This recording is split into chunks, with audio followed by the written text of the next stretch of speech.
Right spot. Yeah, I'm trying to have no idea. You're up close, really. Yeah. Kelly was up on post. Oh. Oh, yeah, okay, that wasn't. So which field?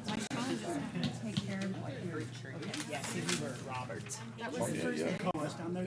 We have, well, we've had, I've actually planted the fig trees for the old man. You know, we got grapefruit, we got figs, we got plums, She relates, so I'm gonna get apples. Or Granny Smith. Granny Smith. Yeah, she probably realized that. It's been a long day. I don't think she cares that much. And Already? a couple types of peaches. Yeah, Maggie White peaches. Already it's been a long day. far The away problem from with peaches is as soon as they get ripe, the Realize little how green winning Japanese hearts and beetles come minds. up and take the crap out. One heart at a time. Yeah. Wow. You just got water. Yeah. We'll go down to the garden store and talk to Les. Well, yeah, he'll know somebody who can. Definitely winning. We ready to get going? Maybe 50-50. Good afternoon, ladies and gentlemen. I'll call to order the work session for the Sierra Vista City Council for August 9, 2018. We have two excused absences today. I think you can probably figure out who those guys are. So we'll start today with the agenda. Let me get the right agenda here. We'll start today with Why isn't my computer the council meeting agenda for August 9th. And the first item is, as usual, it'd be the roll call, the invocation followed by the pledge, acceptance of the agenda, awards and presentations, and we'll do the business of the month for Mr. Blanchard. And then we have the city manager's report. Chuck, you want to elucidate anything, or are you going to save all your goodies for? I'll For save Thursday. it for a surprise for Thursday. But Okay. I can tell you it won't be much of a surprise. Okay. Item 2 is the consent agenda, and under that, we have obviously the meeting minutes. Anybody see anything in the meeting minutes from the meeting of the 26th of July that needs to be amended, corrected? Okay. We have a couple of two appointments to commissions. Any discussion on those? appointments to commission? Yeah, we have Library Advisory Commissions and Park and Recreation Commission appointments. And then we have a resolution for the acceptance of a sidewalk easement for 555 South Highway 92, and that's the new motorcycle place. Yes. And that was something that we missed the first time through when we approved, or do we realize we had to have that connector afterwards? No, it was a condition of site plan approval. There's a segment of sidewalk that traverses private property to avoid a utility box that's in the existing right-of-way. Okay. And so they're just following through on that condition of approval to convey a sidewalk easement to give the public the right to use a sidewalk on private So property. it's going to be dedicated to the city, or is it stay on private property? The easement grants permission to the public to utilize the Their- sidewalk on private property. Okay, got it. All right, any other questions on those? We have a public hearing item. Item number 3. It's a map and zoning amendment, and is Mr. Bregler going to give us a brief, please? I would be happy to, Mr. Mayor. Yes, thank you. The applicant, Americo Real Estate Company, is seeking to rezone a 12-acre property from limited commercial to general commercial. And you can see on the map here it is located at the old Kmart property. The applicant is proposing to redevelop the site as a U-Haul, which will include self-storage facilities with both indoor climate-controlled units and outdoor for lease. He is also proposing a vehicle rental establishment and ancillary sales of packing materials. The self-storage units and the vehicle rental components of the business are not permitted uses in the limited commercial zoning district, but are allowed within the general commercial zoning district, hence the purpose of this request. During the public notification period, the city received public comments concerning the rezoning relating to perceived noise impacts from U-Haul, and a concern about the effects of additional general commercial uses on the neighboring residences. In response to these concerns, a development agreement will be processed in conjunction with this rezoning.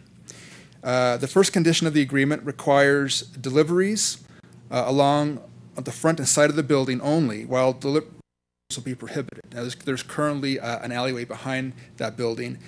Again, that will not be allowed for deliveries. It'll only be allowed for the front and side only.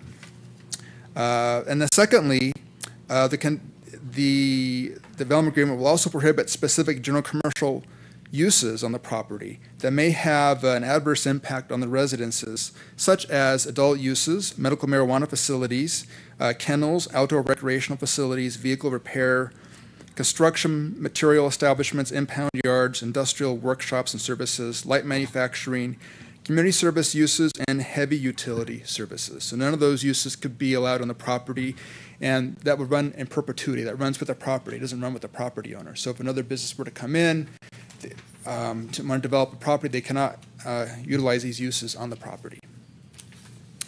Looking at the public correspondence and comments we received, there's a required neighborhood meeting that took place on May 23rd, 2018, at the proposed rezoning location. All property owners within 500 feet were notified of the meeting. The applicant provided a summary of the public comments, which has been attached. In addition, the city provided notice to the public hearings 15 days prior to the meetings, and posted the property and sent notice to all the property owners. The city received 5 public comments relating to the rezoning. 4 comments discussed, again, as I stated earlier, noise impacts, the aesthetic concerns, whether U-Haul is appropriate for the area, and the effect of permitted GC uses on the neighboring residences. 1 comment was in support of the rezoning, and these comments are also attached. The requested rezoning was heard by the P&Z Commission on July 17th, 2018. There were 4 members of the public that spoke at the meetings. 2 spoke in support and 2 spoke in opposition. Some of the concerns of those in opposition included the public notification process, the compatibility of the uses, the limited number of jobs U-Haul will create, safety, security issues, impacts of future uses on the property, aesthetics, and generally that U-Haul would lower the property values of the neighboring residential properties. The commission did unanimously approve the rezoning request. And that does conclude staff's report. Thank you, Mr. Pregler. Any questions from Mr. Pregler on the report? Yes, sir. Hey, how many, roughly, how many property owners were notified that are within that 500 feet of the building? Mr. Mayor, Councilmember Mount, if I remember correctly, it was around 85. 85? 85 people were notified, correct. And keep in mind, Yeah, Workman Homes owns several of the lots, so they didn't receive separate notifications for each of the lots. They just received one letter. that is correct. Workman Home, I believe they said they own 25 lots within the Cimarron subdivision. They only got 1 notice. And they're in favor of the request. Correct. So these, I saw Workman's letter. Reference the other 4 letters. Do we have an idea of, well, where some of these things kind of map out, where these people live? One of them live in Cimarron subdivision. There's another one that lives in a subdivision to the west of this property. One didn't have an address associated with it. I don't know. So there was, I believe, 1 Cimarron, 1 in another adjacent subdivision. And is this change of status required for U-Haul to move in? That is correct. The storage facilities require a general commercial zoning district, and so in order to have these uses on the property, they have to rezone the property to general commercial. Well, actually, the mini warehouse is permitted as a conditional use in the LC district. However, the vehicle rental establishment is prohibited. So the rezoning is necessary for the vehicle rental establishment to be authorized at the property. Is there any other planned future development in that area? I mean, other than the U-Haul, other than the Kmart, is there anything else that's going to get squeezed in there? Not to my knowledge, no. I would also say this is the only limited commercial district on Fry Boulevard. So the surrounding zoning is general commercial Across the street. along Fry Boulevard. Correct. But they're not on Fry. They do have frontage on Fry.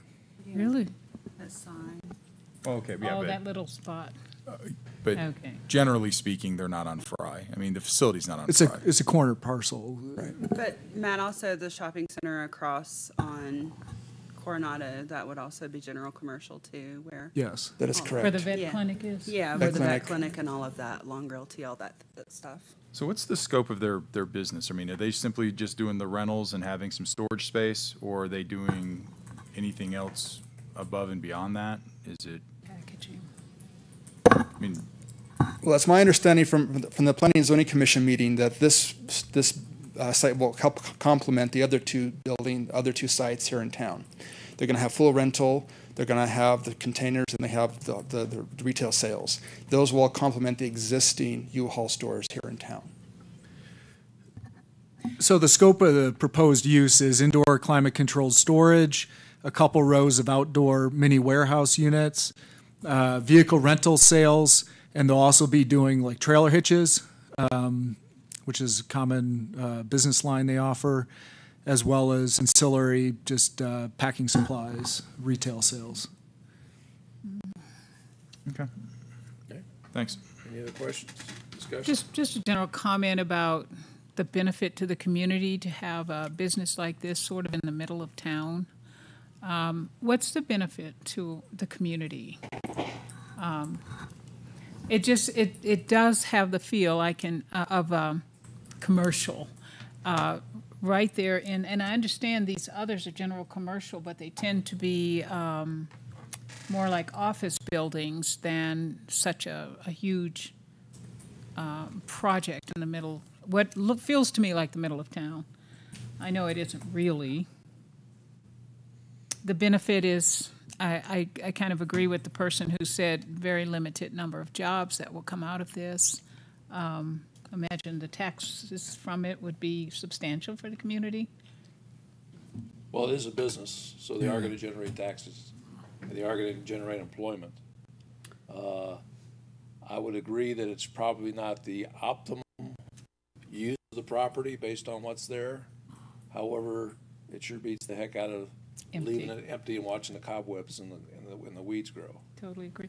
Is there anything in the document about the aesthetics of They'll bring shrubbery? renderings on Thursday that show the facade renovation they're proposing. They're going to be doing a facelift to the front, and are they going to repave the parking lot? They will repave the parking lot. The other thing I wanted to mention, there was some concern about the parking of the vehicles, the rental vehicles. Thank you. That's And there's also some concern about the location of some of the supplies that they're going to keep outside. Staff working with U-Haul came upon a decision that a lot of the storage materials will be located on the far northwest portion of the property, which will be kind of out of sight, out of mind in terms of those driving along Coronado, Fry Boulevard. The location of the vehicles, there are specified designated areas on the site plan. I think I provided you a copy of the site plan. There are, like I said, designated parking spaces which will be used for the parking of these vehicles. point to the actual building. Is that the blue piece? Is the building itself? That is You just gotta correct. Spin your monitor. Right. Spin it upside down? There you go. Ah, got it. So Coronado, I guess, is on the top of that sheet. Coronado, yeah, Curve. Coronado would be running along the top. Yeah. Right. Let me see. Where's the Coronado? Right there. That's the curve, the big curve. The curve, okay. Well, I was going to ask you about where those trucks would be parked and vehicles and. Right, so there's the designated areas for the vehicle parking. Also, they will be maintaining landscaping. There's landscaping there now along Coronado, also landscaping in the parking lots. They'll continue to be maintained by U-Haul as well. Okay. Okay, that's good. Anybody else? Can I make that bigger? Thank you, Jeff. Next item is the development agreement. Yes, Franklin. thank you, Mr. Mayor, members of council. Not much to add on this one. The applicant is proposing to rezone the property. Development agreement was negotiated with the developer to try to minimize the impacts on the residential properties to the west and to the north.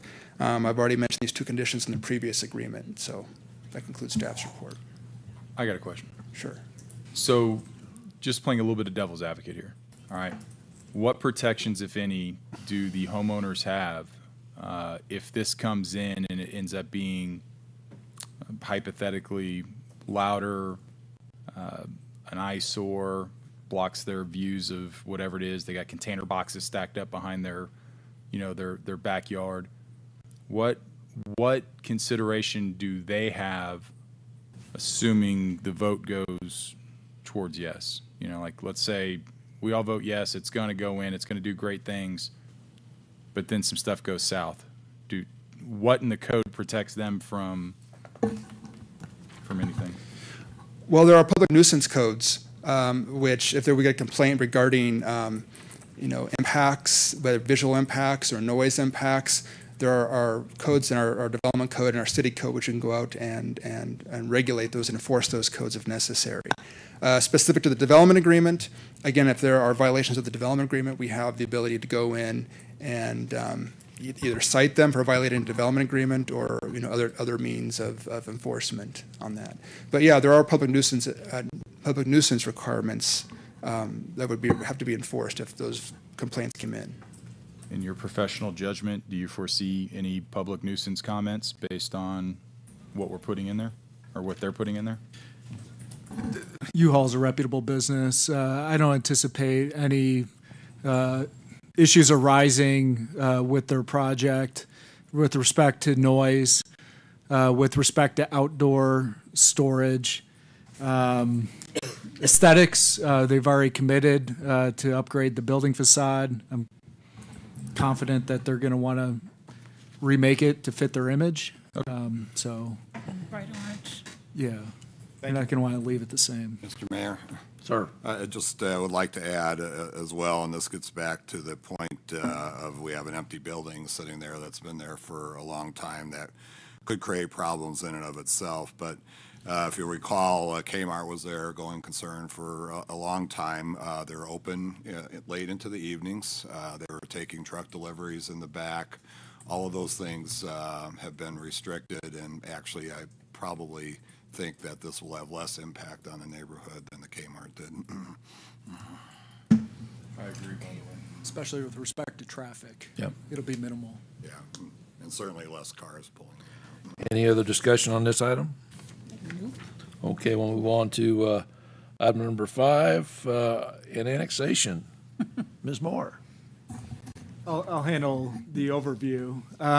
So this request pertains to the annexation of a 2-acre parcel and adjoining right-of-way located on the northwest corner of East Little Lane and South Bowser Lane, just east of the Oakmont subdivision. This is a voluntary request by the owners, Randy and Robin Redmond. They express their primary interest in annexing is being able to receive city sanitation and recycling services. The property is part of a larger county enclave that is designated on our long-term annexation map as a proactive annexation area. And so per our usual practice, we contacted the surrounding property owners to survey their interest and determined that there wasn't sufficient interest beyond the requester. At this step in the process, we're seeking council authorization to proceed with the filing of the blank petition with the county recorder and to proceed with the advertising of the required public hearing. And so I think there were 8 property owners that were contacted beyond the requester, and only 1 indicated interest. Questions? All right, thank you very much. Thank you, Ms. Moore and Mr. McLaughlin. Good job, Tina. All right, we'll now move on to item number 6, property tax levy. Ms. Yarborough. Thank you, Mr. Mayor. No change from the last meeting, except this will complete your final step in the budget process for this year. And one more time, this will set your property tax levy rate at 11.36 cents per $100 of assessed value. And again, that will generate an estimated $359,833 for this fiscal year. I'm happy to take any questions. Comments or questions from council? Okay, we'll move on then. Thank you very much, Ms. Yarborough. Next is the intergovernmental agreement with the Southeast Arizona Governments Association for Organization for Civil Engineering Services. Mrs. Flassar. Mr. Mayor, members of council, the Southeastern Governments Organization, otherwise known as SEGO, approached the city several months ago to gauge the city's interest in participating in a new regional technical services center. The establishment of the center is a strategic initiative for SEGO, and it is in recognition of the fact that many communities in southern Arizona have limited technical staff available. This makes it difficult for them to pursue projects and grant opportunities where specialized technical knowledge is required. Specifically, SEGO is interested in incorporating the city staff of professional civil engineers and other support staff into the Regional Technical Services Center. Projects anticipated as part of this agreement would be relatively small in scope, and the city would have the right of refusal if the project was either outside of staff's area of expertise or if conflicting priorities prevent staff from completion within established timeframes. If city staff accepts an assignment, the city will be compensated at the rate set forth in the agreement. The agreement is renewable on an annual basis and therefore can be revised or terminated as needed in the future. Randy Heiss from SEGO is here today, and he and I would be happy to answer any questions you have. Questions for Mrs. Lassar? Randy, glad you came out.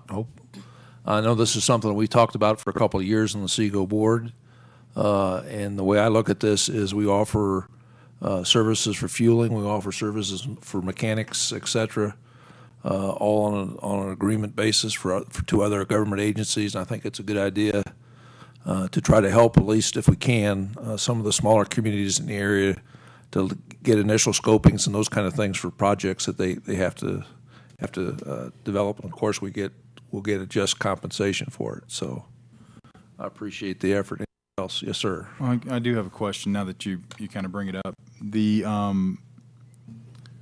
So the trade-off is compensation for staff time in order to do work on behalf of SEGO. And that's essentially what we're talking about. Correct. So I guess my question is do you guys or whoever would be doing the work have enough time to flex over and help somebody else out? Well, Mayor Mueller, Councilmember Mount, as Ms. Lassar mentioned, there is a clause in the agreement that allows us the ability to opt out of a request for a project in the event that we're at capacity in terms of current workload. But it also has the spin-off benefit if things are a little slower that we can keep our engineers busy and bring in revenue at the same time. So engineers are not easy to recruit and retain, and workflows vary over time. So if we're full, we don't take the job. If we have capacity, then we do. Well, how often are we at capacity, or how often are we full on average? That's a difficult question to answer because it varies substantially. You know, our projects ebb and flow. We have new projects come up. We have ones drop off. We're down several staff members in the last few years. So, you know, I could tell you right now, right at this particular moment, we're working fairly close to capacity. In addition, we're down a drafter, so our engineering tech is doing the drafting for us. I see that being one of potentially the biggest challenges with projects, but in my conversations with Randy, we also talked that a lot of the projects would be cost estimates and those sort of things. Those are relatively quick and easy to put together, wouldn't require huge time commitment on the city's part.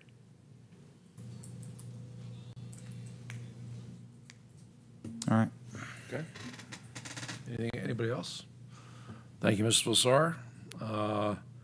Next, we have item number 8. Again, Ms. Lassar for the ADOT Adaptive Signal Control Phase 1. All right. Mr. Mayor, members of council, this agenda item will approve an intergovernmental agreement between the city and the Arizona Department of Transportation for an adaptive signal control project. Adaptive signal control is a technology which allows signals to become fully responsive to traffic patterns. For example, the signal can detect when traffic is backing up in a particular direction and will automatically extend the green time to try to resolve the situation. Limited funding availability means that the overall project needs to be completed in phases. Phase 1 would include initial hardware, software, and equipment setup, in addition to 4 traffic signals along Coronado and MLK. Future phases would need to be completed separately and would be based on available funding. However, the project scope can also be modified to add or delete signals based on available funding. So if a bid comes in lower than anticipated and we have the opportunity to add an additional signal in, we'll be able to do that. This project is made possible by funding through the Federal Highway Safety Improvement Program, or HSIP. No local match is required. However, since HSIP is a federal program, the City of Sierra Vista is not permitted to self-administer the project. ADOT must receive and administer the funding on behalf of the city, and the intergovernmental agreement establishes the terms of the city's agreement with ADOT. I'd be happy to answer any questions. One of the things that I was looking for when I went through the agreement, and we got it late, just so you know, was how many potential phases to do all, was it 32 signals in the city? Mr. Mayor, members of And then council. how long would that, what's the long time frame we're looking at doing this? Mr. Mayor, members of council, if memory serves, there was either 5 or 6 phases. I looked at it a little earlier today, but I can't remember if it was 5 or 6. In general, it's about 6 to 7 signals at a time.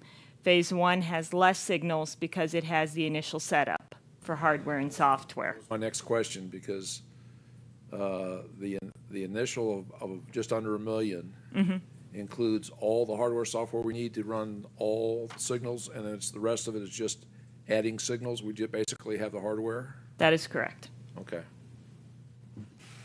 All right, ma'am. Thank you, Mr. Mayor. Just out of curiosity, how were the signals that you're planning to use? How were they chosen to be the ones to do? Mr. Mayor, Councilwoman Calhoun, the primary constraint was what could be accomplished with the available funding, knowing that the initial installation of equipment, hardware, and software was going to have to be in phase 1. So we had to look for 4 signals together along the same corridor. Fry is obviously much bigger than that. 4 that made sense. So they're Wilcox Coronado, Coronado Fry, Coronado MLK, and MLK Jean Randall. And then phase 2 would finish the remaining portion of that corridor going down MLK. I see. Yes, sir. So right now, the city manages and administers all the traffic lights we currently have in the city, correct? In the city, not along ADOT roadways. Are these considered ADOT roadways where they're going in? No. Okay, so these would be the ones going into the city. And I've seen the little terminal. I remember when I did my first little orientation, we walked back and I played with all of it. When we put these in, do we still maintain local control and management and administration of all that technology? Yes. Okay, so we don't have to have somebody from the state or the federal government coming and pushing all the buttons? No. So We our- would have local control over the signal operations. Thanks. So that brings up another question in my mind, and starting at the new main entrance to the post on the highway, that's obviously the ADOT signal. Correct.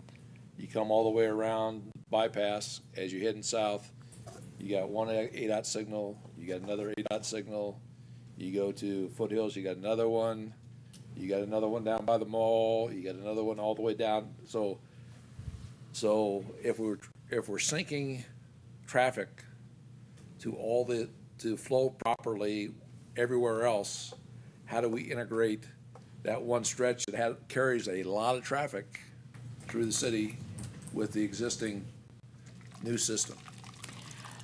Mr. Mayor, unfortunately, the technical answer to that question is we can't. We have no control over ADOT signals. What you're saying, at the end of when all this is done, the signals we own will be synchronized and operate to ensure that on a regular basis we're updating and moving traffic quickly, except for probably the busiest stretch in the city. We gotta sit down and talk to ADOT about that, because there's got to be a way that the two could be integrated. And I understand they have the maintenance and responsibility for one, and we have maintenance and the other. Well, we got to figure a way to integrate that so it's one system that flows together. And I agree with you 100%. The challenge has always been that ADOT wants to maintain complete control over their signals. Up till a few years ago, they didn't even use the same kind of traffic signal controller that we use. Understand. So there was no way they could even talk to each other because they were two completely different kinds of controllers. So we can hope that ADOT is willing to move to this type of technology in the future. You and I need to talk to the district engineer, and there are going to be other cities that are going through this as they grow across the state, and we got to figure a way to do it, and probably have to go talk to the head cheese at ADOT to figure a way to do that, and it may be some state money that allows us to be able to talk. At least the systems need to be able to talk to each other. That's all we need. Understood. All right. One last question, Mayor. Sure. Can we take the opportunity while we're doing the install, since we're going to be making some changes, to consider extending the yellow light interval? Certainly something we can discuss within the limits. Would you like to discuss it? I'll have to talk with the city manager. When would you like to discuss it? Anytime, Mr. Mount. As long as it's within the parameters established, through the engineering manuals and traffic manuals. I'm sure we could find something. All right, thanks. Okay. Anything else on this item? Okay, then we get call to the public, conferences for press, the public, et cetera. So we'll go on to item B for today. And I believe this is Tony. Actually, Mr. Mayor, I'll present an overview on the, I think we skipped Oh, I'm an sorry. item. Did we skip an item? Item 9, No, that one got pulled. or unless I'm looking at an old agenda. Well, I don't have an item 9. It was on, but it was pulled. Oh, it was pulled off. I have an old agenda. All right, so we're back on track then. Okay, so now, discussion on a one-year strategic plan report, so you can update for the strategic plan. That's what we want, right? yes, thank you, Mr. Okay. Mayor. Well, I'm pleased to report that all projects are now on schedule, and also we have a number that are completed to tell you about today and some that are close to being completed. So some of the completed goals include the Economic Development Framework, which Tony Boone is ready to present about at your convenience, Mr. Mayor. The airport study was finished and presented to council in February. There are a few leads on potential businesses, though nothing concrete has developed yet, but we are excited that we have some leads, which is a change from the way things have gone in the past. And staff were able to include in this year's budget funds to remove the mountain of dirt out at the airport, which, as we discussed during the budget process, will make the site shovel-ready, which is what developers look for in selecting sites. The partnership IGA with the school district was approved by City Council and the School District Governing Board last month in July, and so that effectively completes that goal, and the partnership is now fully active and ongoing. Some other project highlights and projects that are close to completion include the West End Redevelopment Program has launched and has had its first award, and you'll see some improvement happening on the corner of Fry Boulevard and Carmichael coming soon. The joint project agreement with ADOT is moving along, and so staff hope to have a completed agreement before council very soon to move along selecting a consultant to begin the design phase of the Fry Boulevard and North Garden project. After 2 rounds of code amendments, community development, staff are in the final stages of reviewing city code for further updates with the Planning and Zoning Commission. The updated financial policy was completed in March, which included addressing the PSPRS liability issue. And the transit study to assess and analyze operational efficiencies was finished, and the recommendations will be shared with council at your September 11th work session. In conjunction with that, the roadway condition assessment was also completed, and staff will share those results at that time as well. I'd be happy to answer any questions, and the objective leaders are also present for any further questions on the plan. Questions? It's a lot of information. Nothing but crickets? Okay, all right. It's very positive. I just want to compliment you and the staff. We've done this 2-year strategic planning on a regular basis for a number of years now. I think this is the one year that it looks like most of the stuff is getting done. There's been times where the council probably bit off too much, and we had to take 4 years to do what should have been a 2-year what we thought was a 2-year project. But it seems as if the staff has done a great job, and we're continuing to work on these efforts. Are there anything that you see that would inhibit you from being able to complete the rest of the things on the strategic plan? Are there anything hangers out there, outliers? I don't believe so, Mr. Mayor. Okay, so that's that. I think that's probably the first time we've been able to say that. So I want to congratulate you and the staff for doing that for us. Mr. Mayor, I think too, we're probably ahead of schedule since this runs through the end of the fiscal year. But also, I think the number of items that have been completed, like the school agreement and CCOM, and I'll mention those at the Spotlight Breakfast as well, really present opportunities to build upon too. So you can look at them at your next strategic planning session, and hopefully we can create something more out of what's already been done. So okay, it's good stuff. Well, thank you.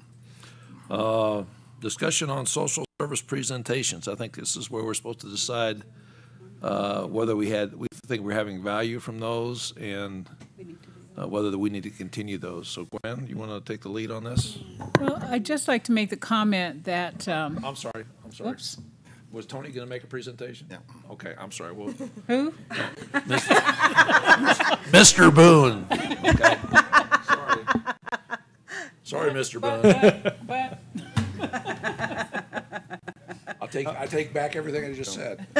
I am most definitely not going to rush you. Yeah, you almost got away. And I was. Well, Mr. Mayor and City Council, thanks for the opportunity to kind of run through this. Just a couple notes up front. As mentioned earlier, this has been in response to the task within the City Council strategic plan. I want to publicly thank the staff for their participation, as well as our community advisors, and really the assistance to get this done in roughly the last 9 to 10 months.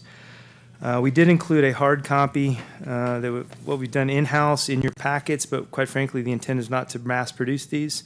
But I did want to give you that opportunity. We, the staff, will continue to work off of really our digits or the electronic version. One point, if you compare a project, if we outsource this, we really put a cost avoidance in excess of $50,000 if we would have gone out for an outside consultant.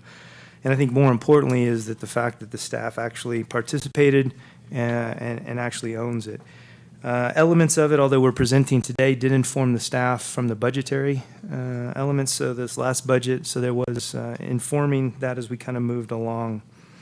So as I move into this, one of the things that came up last year, and really this is just to set the stage, this is not included within kind of the updated plan for prosperity, but really it does kind of set the stage as we move forward. There was a discussion about where we were, metrics, indicators, kind of as we moved along. Now, I do not intend to click and go through all of them. All of them are hidden, and I hope you had a chance to take a look. But for the benefit of everyone, I just kind of want to walk through some of the key elements as we move along. So if you just look under business climate, there's a couple different indicators. Matt and his team of community development provided me really the permit activity over the last 3 years just to get a feel for where things are moving overall. As you can see, building permits are up in this last fiscal year. Within electric, kind of a mixed between the last 16, 17, and 18. But generally an overall trend with an increase in permitting, some initial kind of positive signs as we move along. If you want to look specifically at the housing market, I'm not afraid. I would say that this is kind of a mixed report overall. But if you look at full cash value over time since 2013, there was a significant hit to the tune of about $152 million from 13 to 14. If you look forward into 2018, that loss is still there. So there's still home loss, that bubble that burst between 13 and 14. So some folks are still underwater. Other people have taken the opportunity to move forward. So again, just kind of to be open about the current situation. One thing I will bring up within the housing market itself, and the Southeastern Arizona Realtors have done a great job. I'd like to have pulled more data, but they only used the last 3 months, at least on their website, April, May, and June. But if you look back and compare April of 17 to 18, you see, roughly the same volume, less homes sold, days on the market were less, and then the average price goes up. As you look into May and June, you'll see positives with less active homes, less time on the market, more sold, and the prices going up, with the volume significantly different in both May and June. So again, more of a leading indicator than a lagging indicator, but some positive signs within the home market. Revenue, I'll just hit this one in broad strokes. I talked to David earlier.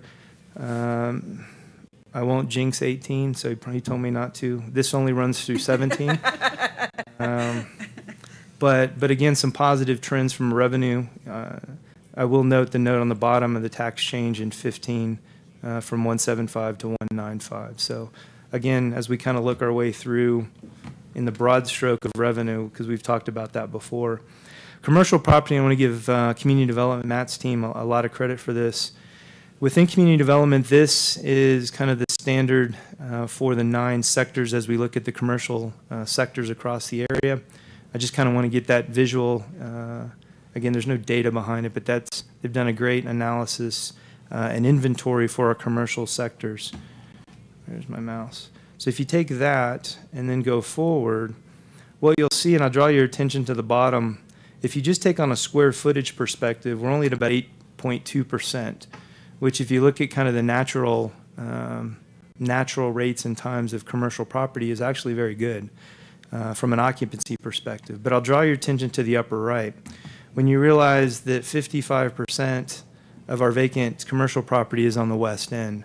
Furthermore, when you draw down into the specifics, you'll see that there is 132 vacant units. So again, small shops on the west end, which again reinforces the council's efforts in the long term to put some emphasis on the west end. Don't have any data to go into the past with this, but Matt and his team will continue to update this. So we will be able to track the addition of commercial property as well as changes into the future. So I think it's a great tool for us to actually be able to see ourselves kind of as we move along. And the last one I'll mention, I'll talk specifically to education. I pulled up the website. They haven't updated anything through 16 because one of the indicators we talked about was really the health of the economy based on our K through 12 population. As of through 16, it was still down. I've seen at least some early indicators that maybe we're moving through a positive just based on some personal interaction as they've started school. But we'll work our way through that into the future. So pending any specific questions or drive to anything on the economic indicators, I'll move forward.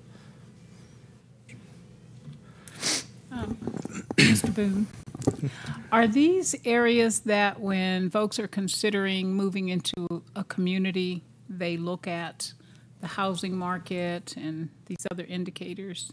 Are these things that are looked at?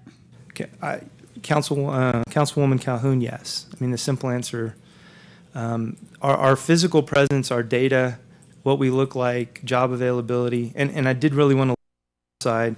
Unfortunately, with the MSA, they can consolidate us with the greater Sierra Vista Douglas, so it is Cochise County. So it's really hard to parse it out. But yes, I think you look at the health of your schools as you want to put your children in. I think additionally you look at test scores and those types of things. But I think generally these are broad indicators that give us some indication. Again, I can't point to a specific policy of a plus or minus, but kind of the general health. Yeah, MSA is municipal. Thank you. Metropolitan. Area is the last one I know. Statistical Area, that's it.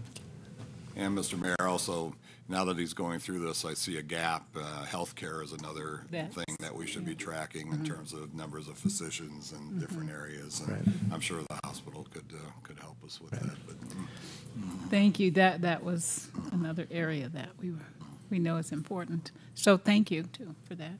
I think can we say it's looking more positive than it has over, and these last years have been really rough.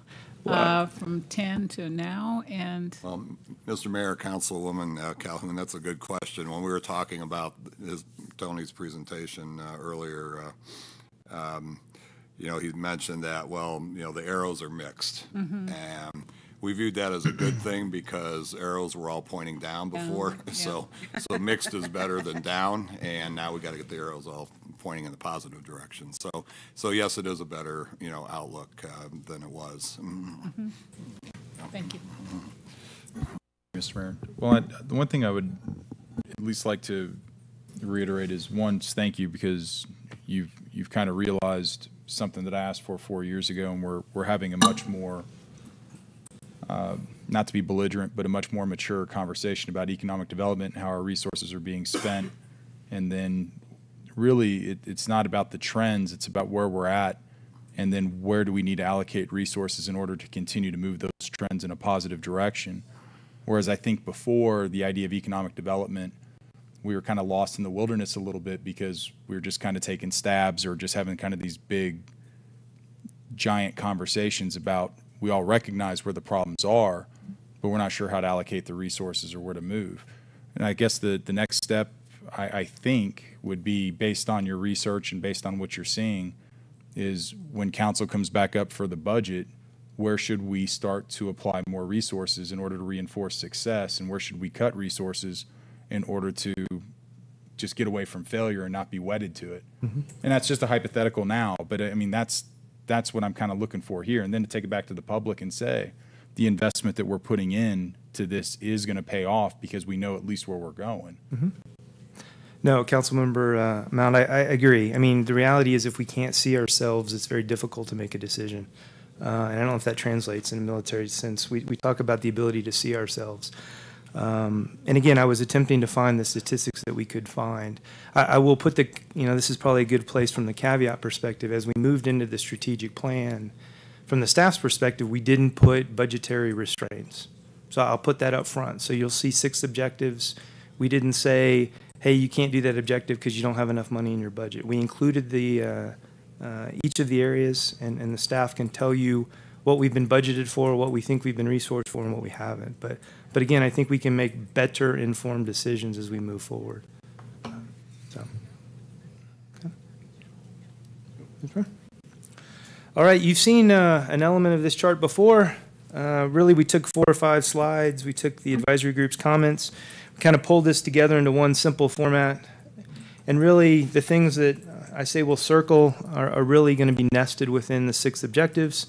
I'm not saying that the others aren't important, but at this point, as the staff got together with the advisory group, we felt that those were things that we could go after from our strengths, our weaknesses, take some advantages and some opportunities, and attempt to minimize the threats as best as we can. So before I move to kind of the 6 objectives, I want to do something a little out of the ordinary here. And I've asked Judy and her team to put together, it's really just a short 1-minute video, and I really want to kind of use it to put the kind of the strategic context.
So you may ask, why did I put that in there? Good question. It made me happy. There you go. That's what we're talking about. Here's the central theme, at least as we thought about this and talked about it. We can get caught up in the words and the slides, but at the end of the day, this is about people. This is about the people in our community, and this is about the people that want to move to our community, the visitors and the like. So to me, it was important that we talk about the people and see the people, because we've really got to think from the strategic framework. We're looking roughly 5 years into the future. Where will we go and where will we be? So we've got a great, phenomenal community, but how do we make it better, and how do we see ourselves better in 5 years? So within that context and within the SWOT analysis, the staff, again with support from the advisory group, identified these 6 objectives We've kind of generally got a name or an assigned member or group of folks that's taken a look at those. So over the next 6 slides, we'll just walk through them kind of at the 30,000 foot level. There is a little more detail within the specific handout that we've got. So we talk opportunities with Mexico. Again, the large growing middle class, we've seen the numbers. We saw the success of Sonora Fest and truly the impact to our neighbors to the south. The question is, and we had a study a couple years back looking at where shoppers and tourists go. So the question is, how do we, continue to stimulate that? How do we move forward? How do we take advantage of that kind of as we go along? You'll see different support elements from CIHA, the Hispanic Chamber, and the like. And really, that's kind of the central theme to move forward. Judy's got the lead within her section. And really, again, trying to broaden our economic base as well as take advantage and really partner with our neighbors to the south. So kind of a broad stroke. Within Objective 2, that's mine. It really specifically ties to the airport. You'll see that it focuses initially on the 9 acres. We own it. We can work our way through. The $150,000 in this year's budget should go a long way to move that pile of dirt. People have asked, why are we doing that? In the business cycle, as they make decisions, they're looking to move and get their business started in 9 to 12 months. We're looking at 3 to 4 months to move the dirt. And even at that point, the dirt really isn't set, that 9 acres to build on. So we've got to make it attractive for a local business or a business to come in and actually take advantage of it. So that's the simple reason. If I leave the dirt there, it's very hard to sell unless you're looking for dirt. It's very hard to sell and to encourage a business to come in. We, of course, will continue to look for other ways to move the dirt without cost, as some other folks to look along the way. We're looking 3 to 5 years further in additional partnership in land. We've had some great engagements with the leadership at Fort Huachuca, and we've included both initially the 203 acres in discussions north of the airport, and it doesn't tie specifically to the airport itself, but we've looked at the property on the east side, the Cayetan Triangle, as some future growth and potential kind of as we go along. I use the business facilities photo in there, and really that becomes the initial marketing as we go along to say, here's what we have, and here's what the potential for your business could be into the future. 3, Laura and her great team, they're already halfway running down this first baseline. I'll tie it back to softball. But again, it goes back to sporting events and tournaments. It goes back into the significant effort. And again, I'll point this as the staff was planning this, the staff started to execute. And Laura and her team were very aggressive to bring in the 4 tournaments this summer, and I expect to see continued growth as we go along. In fact, your objectives are halfway done, Laura, so we should have pushed it a little further, as I can see as we move out. But just to give you a very conservative view, and Laura kind of ran the numbers on the 4 tournaments that came in from both external as well as keeping our own teams here, roughly revenue into the local population at $82,000, and I think she's being conservative. So $82,000 of gas money, fuel, grocery store, restaurants, and then the external coming in to use our hotels with 4 relatively small tournaments that her team has been able to pull out. So again, when you talk about changing the environment, the physical changing of the environment, this objective really talks about changing the environment for people, for kids, for families, for athletes to have a phenomenal experience. And what it's really further does is exposes families from across the state and what I hope across the region to this great community. So one, great job, and we'll continue down this road. If I could add just a comment to that, I think oftentimes, obviously in the community, we talk about bringing in new jobs, but we sometimes fail to talk about jobs that are open that can't be filled. And so I really appreciate this aspect of the framework, because there are jobs that can't be filled, in part because we need some more of these opportunities. So thank you for the collaboration on that. Okay. And Tony, before you advance the slide to Mr. Mayor, members of the council, this is a really good example of, we do projects and, we're trying to get things done, but, it shows that we're trying to look now at how they all work together. And by having more of a staff focus across departments, looking at the various projects that we do, we're able to tie them together into a story and an objective and a goal that makes a lot more sense and something that we can communicate to the public much better. So we're not just doing a project because it's out there, like moving dirt. It has a purpose behind it, and I think it tells a much better story and brings much more focus to what we're doing. I have to interject too. This is the most interesting and exciting time since I've been on council that we've actually had the wherewithal to be able to do a lot of what's happened in the last couple of years, and even the vision for what's coming in the future.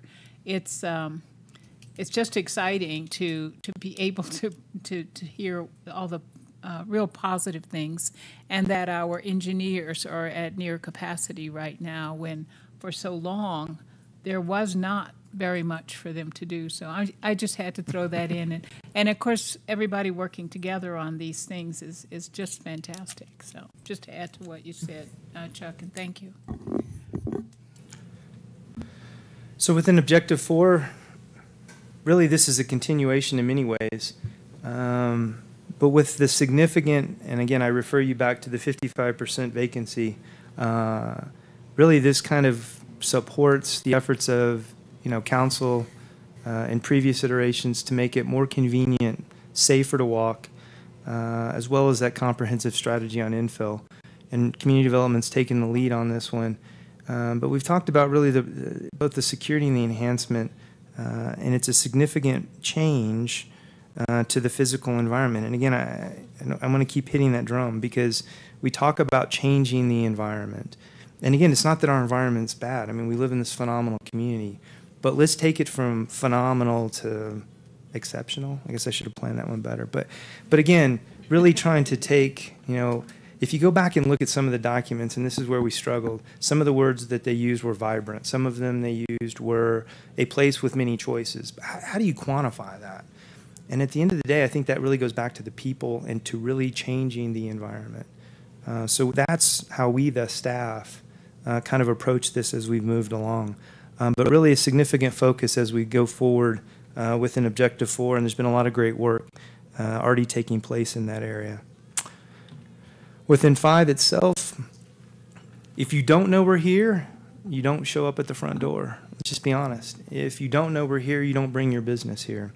And one of the things that we continue to do is go out and talk about our community, and we continue to run into folks that don't quite know where we are.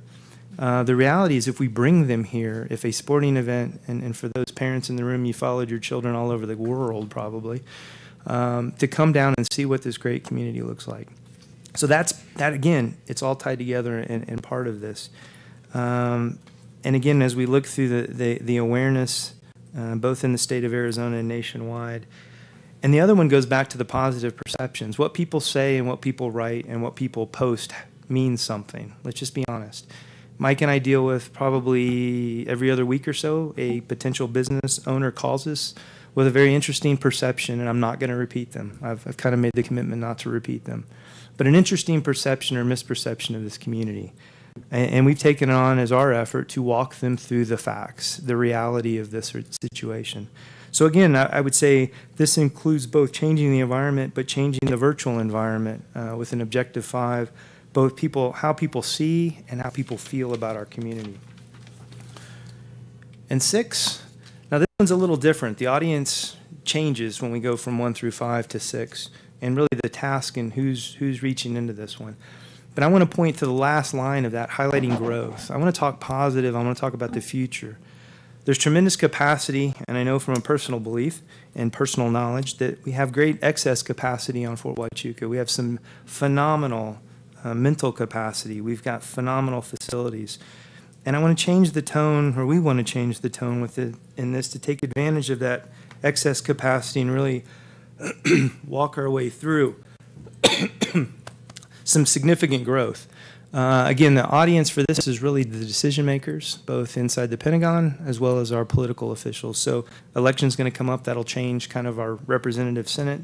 But that's kind of where that one falls out. And it is a little bit different than the other objectives, but truly important when we come back to the significance of the economic impact to the local community that Fort Huachuca provides. So with that, I just got a couple closing comments, then I'll open it up for additional folks or any comments or questions. The real kind of theme in this is really talking about taking action to make visible changes. There's been significant hard work that's already begun, but of course there's more to do. What I don't want this to do, and one of my old bosses talked about a strategic plan on the shelf. It's very easy to throw words on a piece of paper, say, check, we've done it. And my intent is to tell you as council, I'm not checking the block today, that we, the staff, are executing it. We're working our way through. And one of the best reasons or the best thoughts is it's our plan.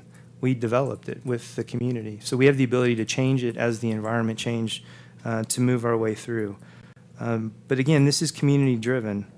And at the end of the day, you know, it's trying to make our community even better than we already are today. So with that, I'll pause for questions or comments. Yes, ma'am. I just have a comment. I was so looking forward to this presentation today and was very excited to come and hear it. And I just want to say thank you to Chuck and your vision and leadership, and Victoria and Tony and all of the staff, and also the leadership of mayor and council and people in the community to get this done. I think it's fantastic, and I'm very excited about the future of Sierra Vista. And although I still talk about Sierra Vista everywhere I go and try to get people here, now I have even more exciting things to tell them. So thank you for that. Yes, ma'am.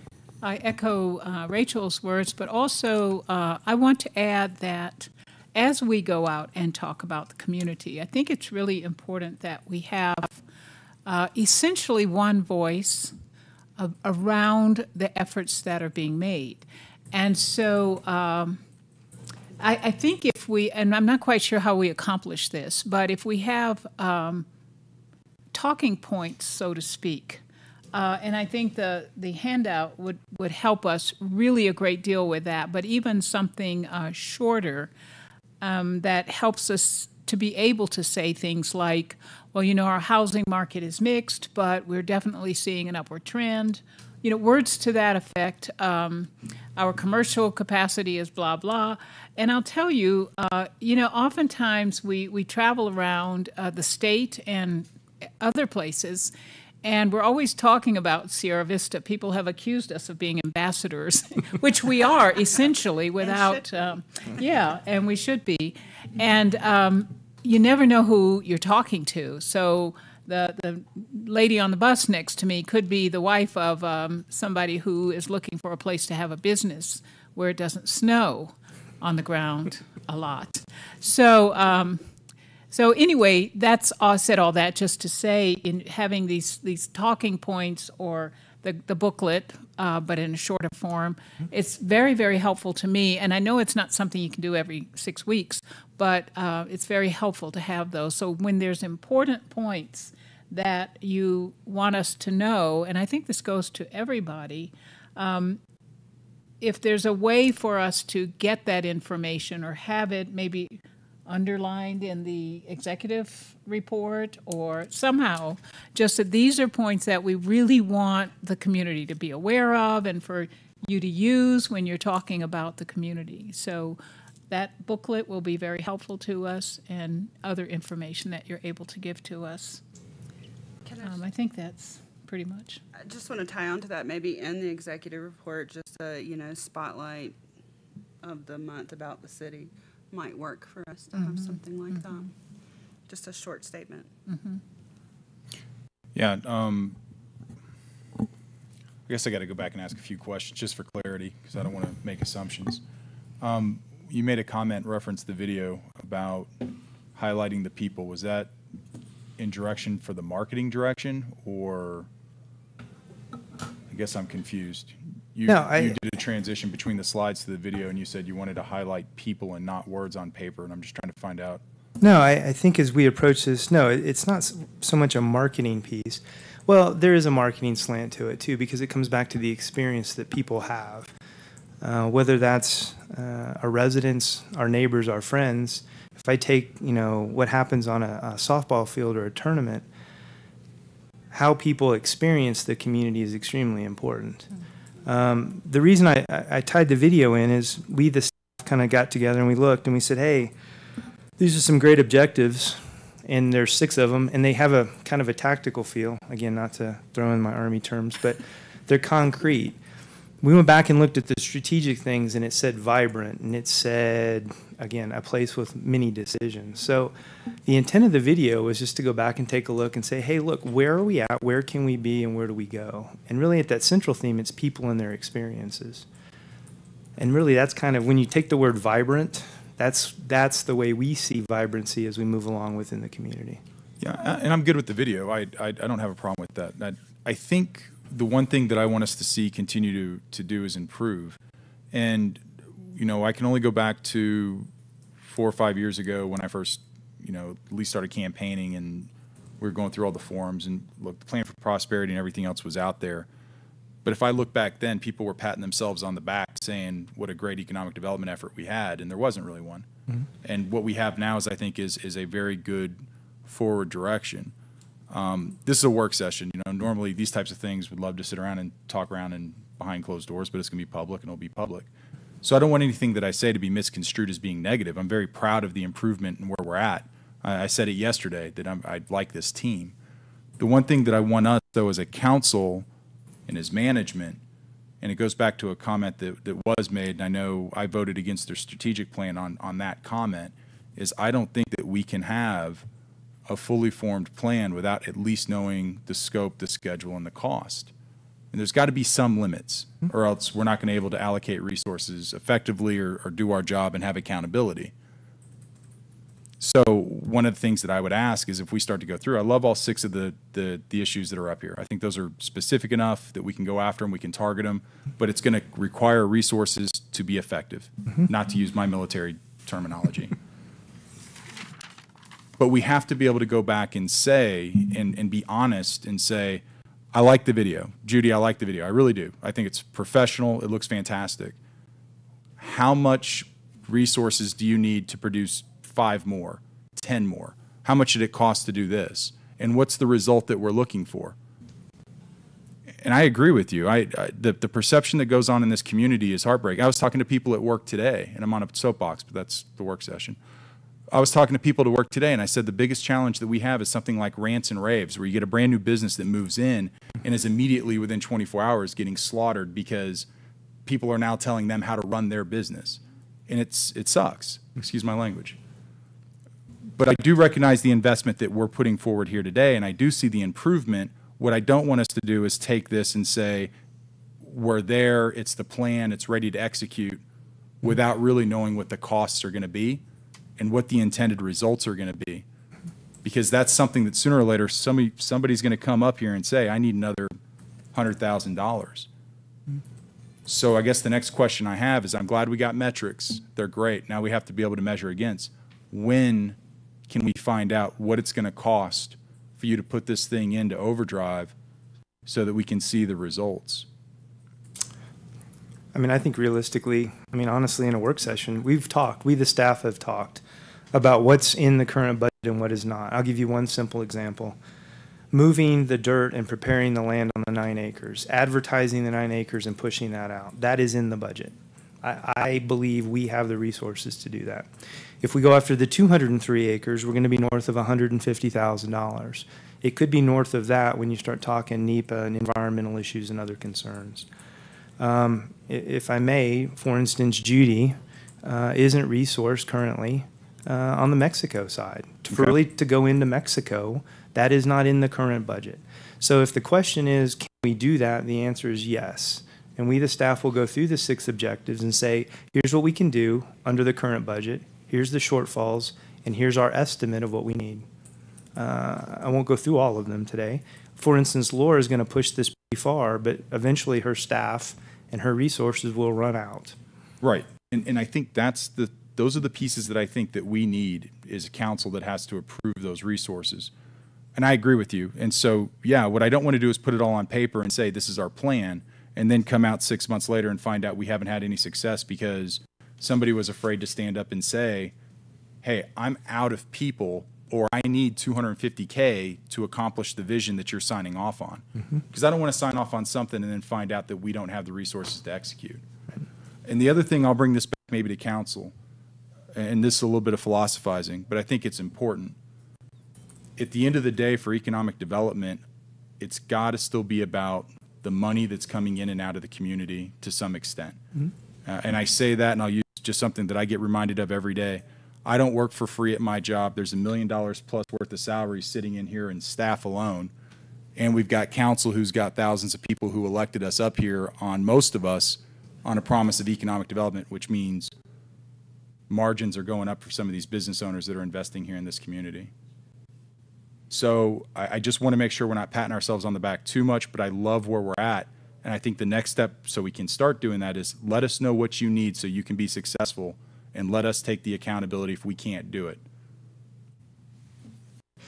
Yeah, I think that's good points. And the only point I would add is this is an evolutionary process. Obviously, the plan for prosperity that was established 5-6 years ago, whatever it was, didn't have all the answers as to how it was going to be executed and what the costs were, et cetera. We're a lot closer today, and it's an ever-evolving process. And there may be some things that we want to add, and there may be some things that we figure out we can't do. But again, it's an evolutionary process, and we need to continue to work it.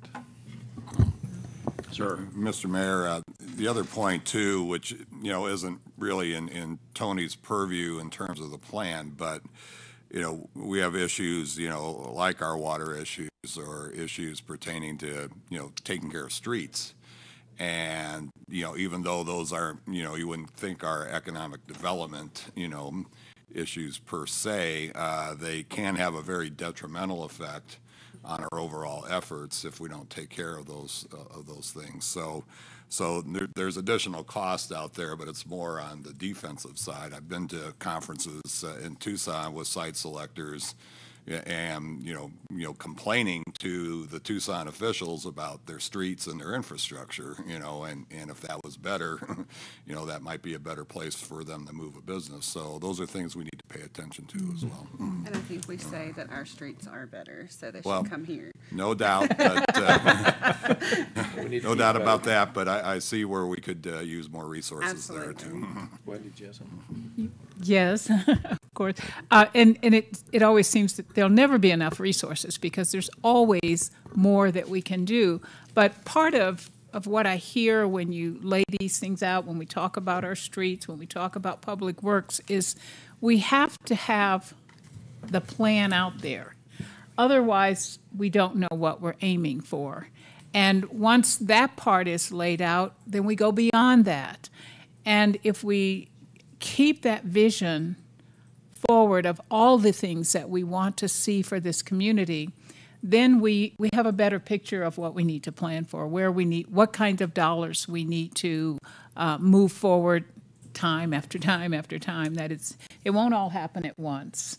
But I have to see these kinds of things, what you have in mind and where we're going in order to say, well, how we're going to fund those things. So I think with us, the way we're all working together on this is what will bring eventual success. Successes like we've already seen and the successes of the plans that are out there in every department. Anybody else? Okay, Tony, Well, thank you very Mr. much. Great presentation, and you're doing a good job, and so are our staff leaders. Thank you. Now we go on to discussion of social service presentations. Gwen, you want to talk about that? I don't want to talk about it anymore. Okay. It's okay with me. Well, in that case, so actually, we had said we would do these social service presentations, and then after about 6 months, we'd look at it and see what has been the benefit. I will say that in favor of the presentations, that each group that has spoken to us have been grateful for the opportunity to speak to the council. and in essence, speaking to the public about what they do. And I also think by having these agencies come to us, to present it to us, I hope they're understanding that we appreciate and we're showing appreciation for what they do in our community. They show us that by no stretch of the imagination could city government do the things that they do. But because they do them, our community is a better place. So I'm in favor of us continuing to have the presentations and to help keep us informed about what's going on with our citizens and how they're being taken care of, which is essentially what most of these agencies are doing. Educating, caring for, nurturing our citizens. I just want to add, Gwen, one thing that I saw of value, particularly in the last group that came up and talked to us. They were kind of unaware of other agencies within the city and things. So if there's a way we can help interconnect to make the social service agencies and others more effective, I think that's another benefit. Sir? I don't mind it so much. I think for me, and just me personally, I guess, what I'd at least ask is maybe we can kind of gear this thing to where we can actually try to solve a problem or two along the way, as opposed to just the informational briefings. So maybe there's a little bit of feed-forward planning that has to take place before they show up, to where they're not showing up here and then realizing for the first time this is what the city is, this is our capacity. I can't go further than that. And then the same thing for us, if we have just maybe enough of a read-ahead packet so we know where their scope is, and then the challenge is when we all meet up, there's a common goal or a common problem that we can spend our time discussing to figure out how to do it, even if it's small or tiny, versus just simply being an informational brief, which is good. But I think the benefit that we have as decision makers is that we can readily solve problems if we understand what the problem is. I'm good with it. I just think that we can do more. Let me go on and interject at this point that oftentimes there aren't problems there for us to solve, that the agencies are dealing with what they do, and they do it best. Maybe, though, Craig, what we need is a better guideline for what we would like to hear from the agencies if we're not hearing what we need to hear in order to understand what they're doing in the community. I hesitate, and it could be worth a try, but I hesitate to get involved in their business, especially from the standpoint that we can't make any commitments to do anything for them, for most of those agencies. There's very little that we as a city can do. But I guess I don't know the answer to that unless I knew what kind of problem they might be having. Yeah, I agree. I'm not suggesting that we pony up, the city as a resource for everybody who comes through. But what I'm simply saying is, for obvious reasons, all of us are sitting up here. I mean, we all have some scope and connection back into the community, as it were. And, all of us have our own blinders on as well, depending on what we find our interests in. What I mean by that is if they show up and everybody's going to have some sort of a problem. So if an organization shows up and says, we need more community outreach, we need more people connected to us, we need more people volunteering, whatever it may be, at least then we can start to kind of turn our wheels and say, got it. Let me see what I can do to help you out on my own. I just need to know what your real problem is. That's something that I think would just be helpful. So let me, let me just say one more thing. Victoria, when Yvette contacts the agencies, she has a list of things that are a guideline that she gives them of what we'd like to hear. Yes. So maybe there's some things that we need to add to her list. Could you have her send that around to us so we can just kind of comment on it? Absolutely. Thank you. Ms. Ash. Thank you, Mr. Mayor. I know I speak so much, but this time I just have to run. But I agree with, as usual, I don't feel strongly either way. I think as a compromise, it could be that we don't necessarily have to have a social service agency speak every single month, but if we see a problem and we see an agency that might be able to help, or we see an agency that we can connect with somebody else, or maybe a new agency, we can invite them as appropriate. But I do think if we do continue it, I think if we do continue it, I agree with Craig, maybe we have some more information ahead of time, and then also some more information for the agency as well. Anybody else? It sounds like we're still gonna do it, probably at least quarterly, if not bi-monthly. And any of us can nominate the group that needs to come in. And I think I suggested this to begin with. I don't remember if I did or if I just thought it and thought I said it. But what if we have, if we want to still do it every month or even every other month, what if we have a theme for that time period of what services, so that it's not kind of all over the place? Yeah. So housing or shelter, food or homeless, whatever it might be, that is their children, so that sort of thing.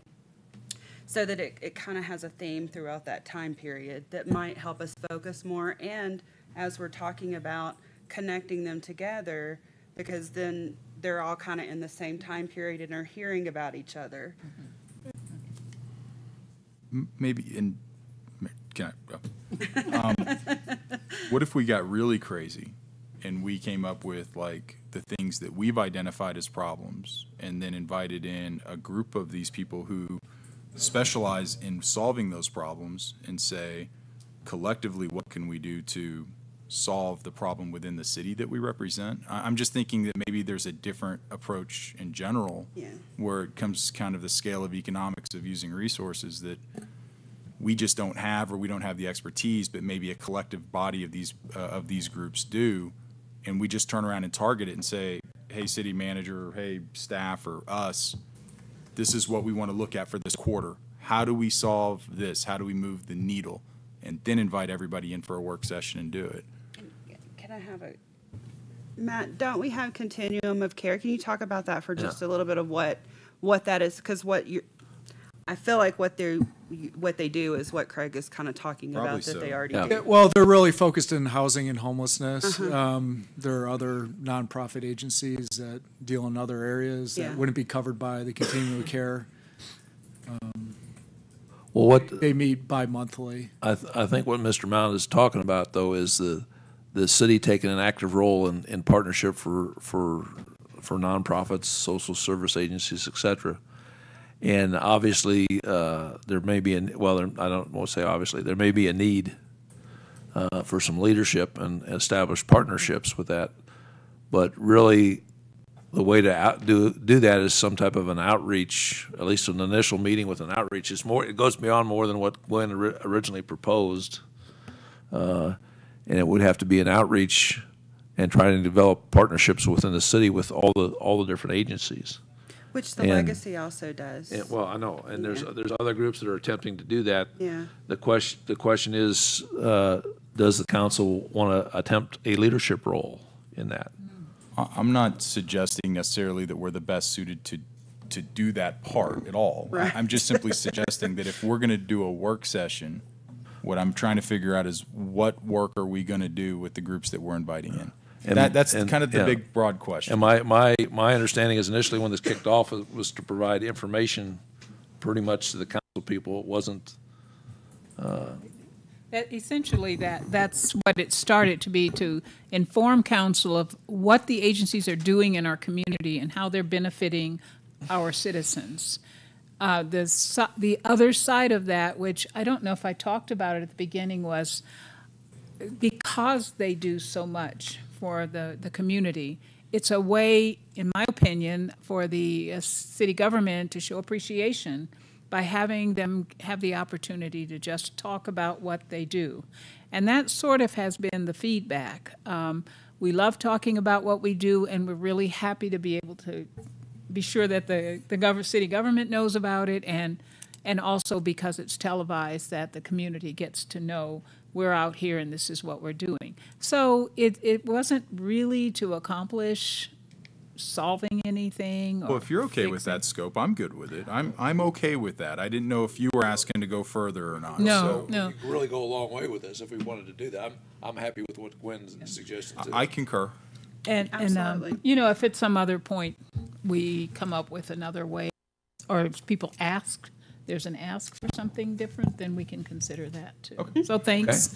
Please, though, if you have a curiosity about any particular area, be sure and give that to Yvette or to Victoria, so that they can plan ahead. And also, I just want to add that it doesn't appear to be taking staff time too much staff time to make this happen on probably a bi-monthly, depending on the numbers that we have and the time we have on the agenda. Okay.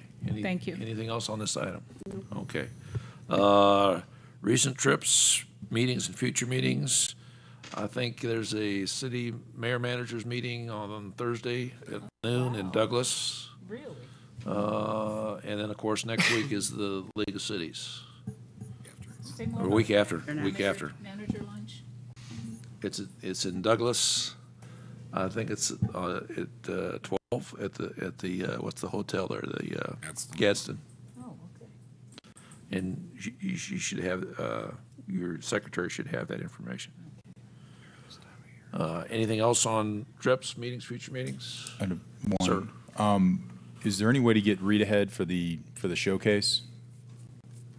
You talking about the Spotlight. breakfast? Or for the spotlight, I apologize. We're working on the presentation right now. We should have it available hopefully by Friday or Monday at the Okay. latest. We got all the letters at work and all that other stuff. I won't be there, unfortunately. I'll be up at Kirtland Air Force Base doing some work out there. We But can provide you the slides. yeah, I'm interested. I do want to see it. I just won't be there in person.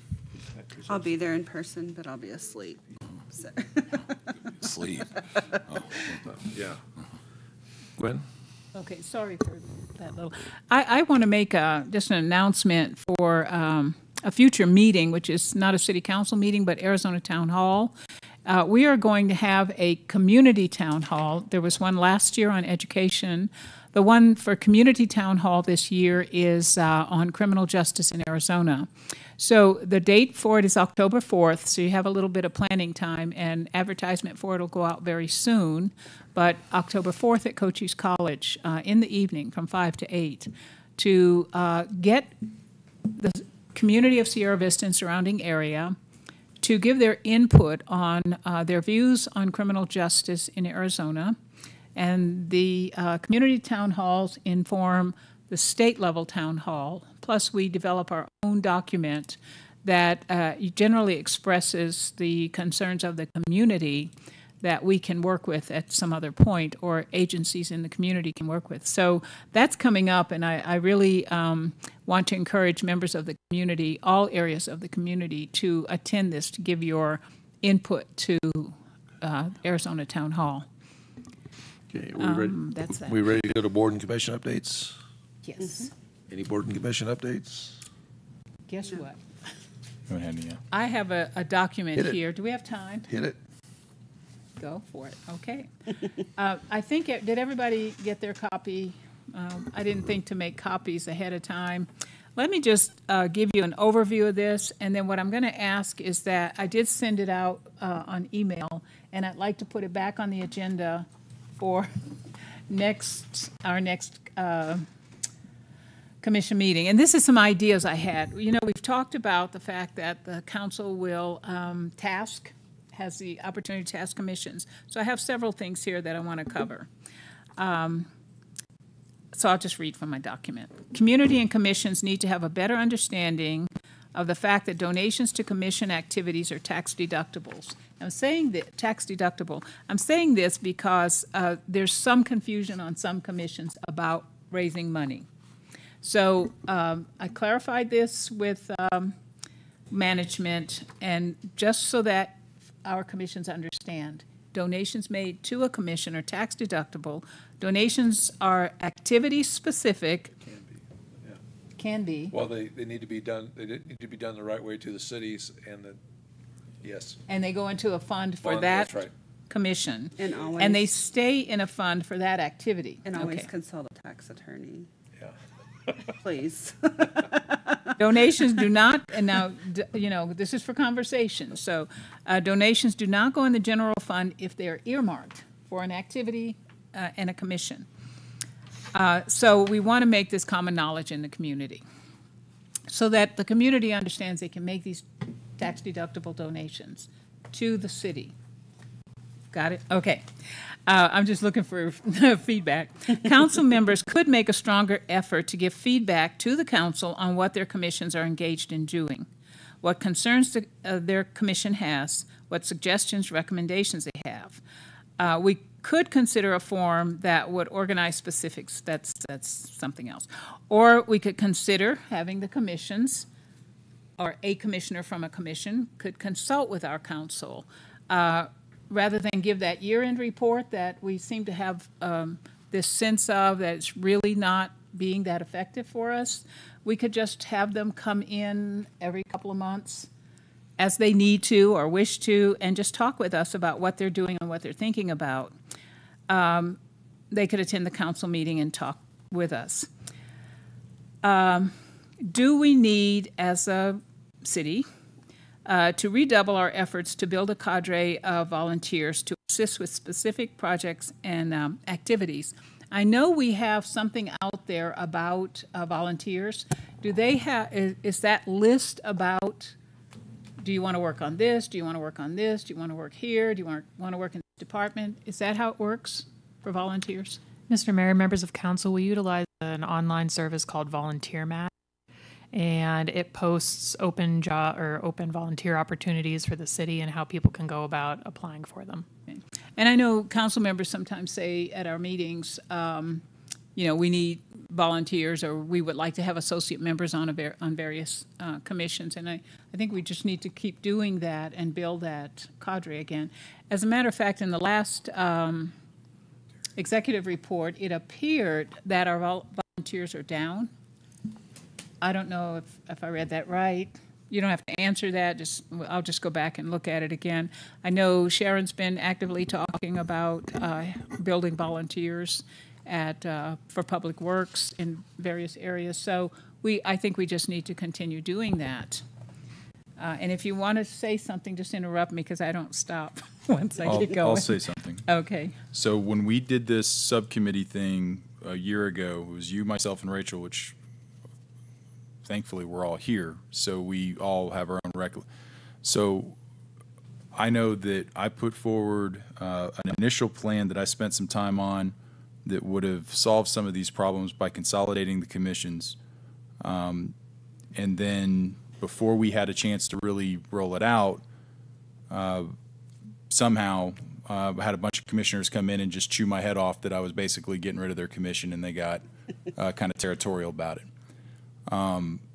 I think that if we go back and we dust that thing off and we take a better look at it objectively, it'll solve a lot of the things that you're bringing up, because the biggest problem we have right now is we're running low on commissioners. It's hard to get the consensus. It's kind of a spattering. We haven't quite figured out where to put that annual meeting that influences the budgets. These were all things that were laid out and addressed, and I got my head ripped off as a result of bringing it up, because I guess I was just not prepared for that reaction. But I won't make that mistake again. But I do think that we should go back and revisit potentially that solution to solve your problems. I don't have any problems, thank you very much. Okay. But these are just comments that I think we can act on. And if it means revisiting a committee, we can do that too. I'll go on and finish up, but do jump in if you need to. Now, we talked about tasking the commission, so I have a couple of tasks here. And I think probably the way we deal with this is I'll present or whoever can present a task to the council, and then the council can decide if we want to go forward with that task. Is that pretty much the way you see it? Yeah. Okay. You? Everybody? Okay. For the airport, okay, I recently heard about a plane that was involved in the Berlin airlift after World War II, and it flies around the country with an exhibit all about that airlift that they did in Berlin, which I just thought was a tremendous event in history. So I would like to ask the commission to investigate having that exhibit or something similar at the airport. It could be a standalone event or a part of some larger celebration that goes on at Fort Huachuca. And I'd just like them to look into seeing what could we do as far as an event at the airport, in addition to what they do, which is a separate thing. So you're asking The to go back to commission- the airport commission to ask them to look to see if they can get that aircraft from the Berlin evacuation to Airlift. Sierra Vista. That or, or a similar type, because my guess is that might be an expensive thing to bring in. I have no idea.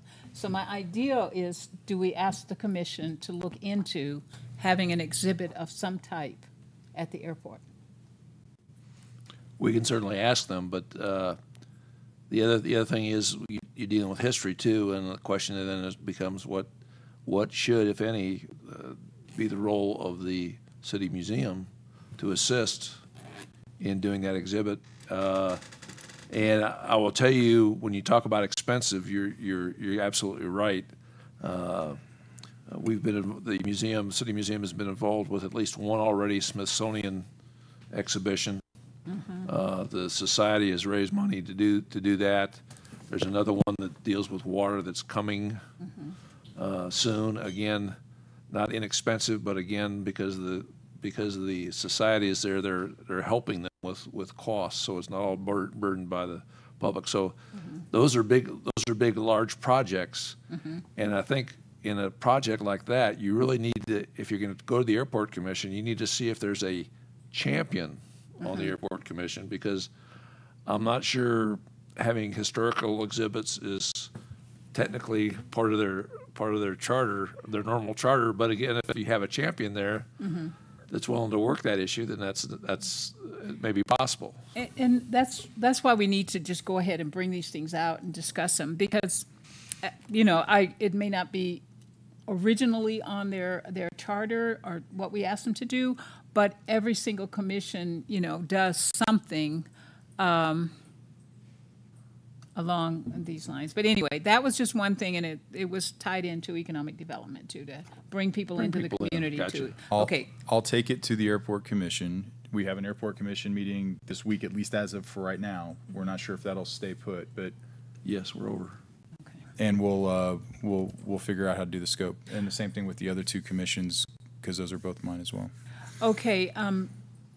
Okay, we're running late on time, and as long as everybody who has read this agrees that we should go ahead some and of us do it. haven't received it yet. Okay, then could we put this back on another agenda? Okay. We can talk about it next time. Okay, and you'll have a copy of this. I will add that every tasking has to do with commissions working with each other and with the Historical Society and the museum. Okay. So we can all work on these things together.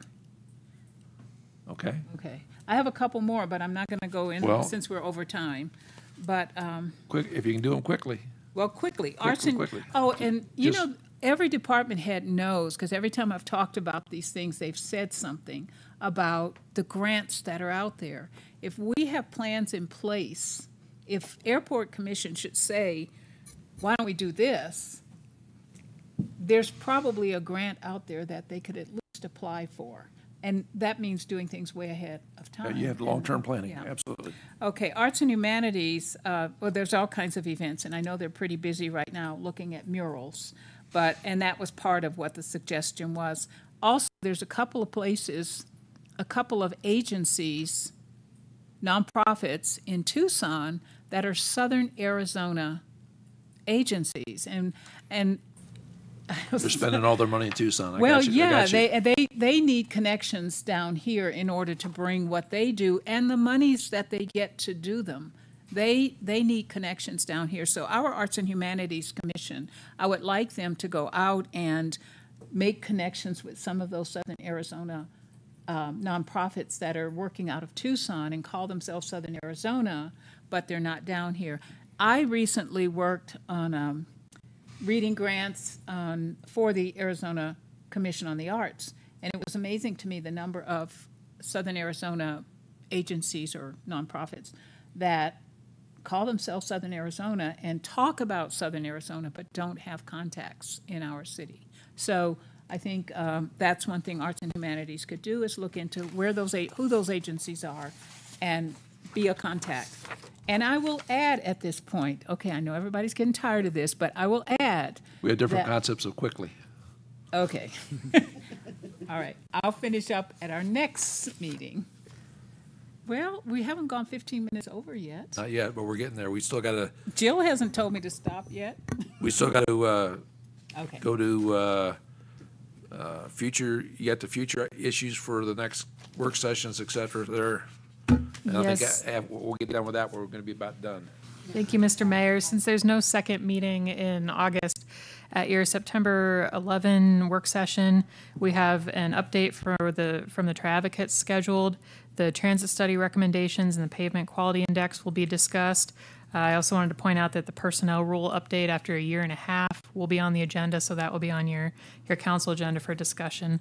And I know we have some other requests for work session items to fit in, and so we're looking at the end of September, October for those items as well. Rachel, you want one last Yes, thing? I'd just like to request that we set aside some time to look at solutions. And I know Chuck and I have had this discussion about the Blue Bin program and recycling, and some discussions on what we can do with that. Okay. Seeing nothing else for now, meeting's adjourned. You know, If I, well,